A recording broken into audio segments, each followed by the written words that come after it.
नमस्कार दोस्तों। वर्तमान में उत्तर प्रदेश और केंद्र में बीजेपी की सरकार है और सरकार का ये फर्ज बनता है कि सभी भी भारतीयों को खाना पीना, मकान, स्वास्थ्य और मूलभूत सुविधाएं उपलब्ध कराना। लेकिन पिछले 50 दिनों से लॉकडाउन में मजदूर की हालत बहुत गंभीर खराब है। सरकार सब कुछ जानते हुए भी उफ तक नहीं करती है। यदि मन से किया होता तो 3 दिन के अंदर बस वो ट्रेन से सभी मजदूरों को घर भेज सकती थी, लेकिन ऐसा उन्होंने नहीं किया। दूसरी ओर प्रियंका गांधी 1000 बस उपलब्ध कराने की बात कह रही है और योगी आदित्यनाथ और कांग्रेस में आपस में राजनीति हो रही है कि बस की लिस्ट नहीं मिल रही है, बस का नंबर नहीं मिल रहा है, बस में घोटाला हो रहा है।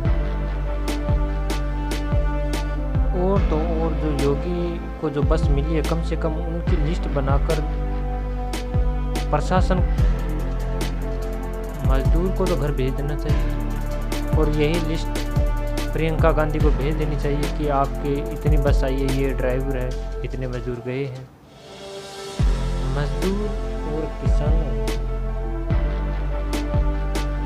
मजदूर और किसानों का मजाक अब सब पर भारी पड़ेगा।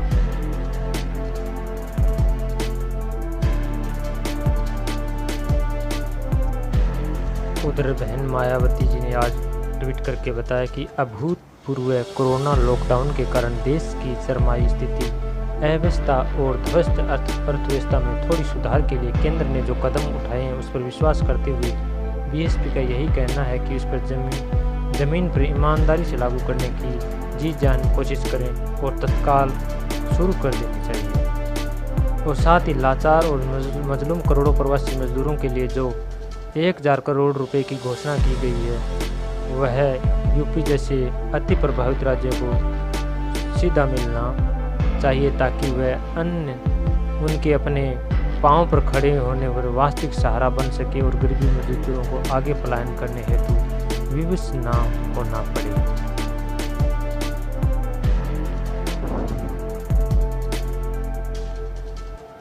उधर कांग्रेस की अलका लांबा जो अभी जमानत जब्त हो गई थी, उसने ट्वीट किया कि माया की धनी, यानी मायावती जी के बारे में बोल रहे हैं कि माया की धनी उस बरसाती मेंढक की तरह है जो मात्र चुनावी बरसातों में ही अपने आशियाने से बाहर आती है। सीबीआई के डर से कभी कभी बीच बीच में टर कर राजा के प्रति अपनी श्रद्धा भी दिखाती रहती है। यही अलका लांबा है जो पहले आम आदमी पार्टी से विधायक थी।